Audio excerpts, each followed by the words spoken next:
நீங்க வாழ்ந்த காலத்துல நடந்த முக்கியமான வரலாற்று நிகழ்வு பத்தி, அது உங்கள எப்படி பாதிச்சது? அத பத்தி கொஞ்சம் சொல்லுங்க.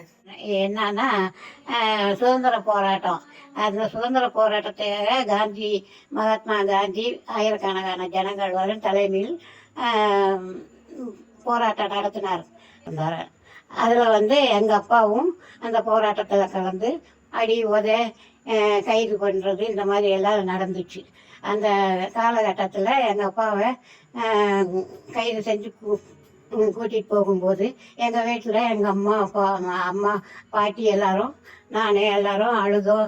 ஐயோ, என்ன பண்ணுவாங்களோ ஏது பண்ணுவாங்களோ, இப்படி அப்பாவை கூட்டிகிட்டு போகிறாங்களே அப்படின்னு சொல்லிட்டு நாங்கள்லாம் அழுதோம். அது எங்கள் மனசை ரொம்ப பாதிச்சுது.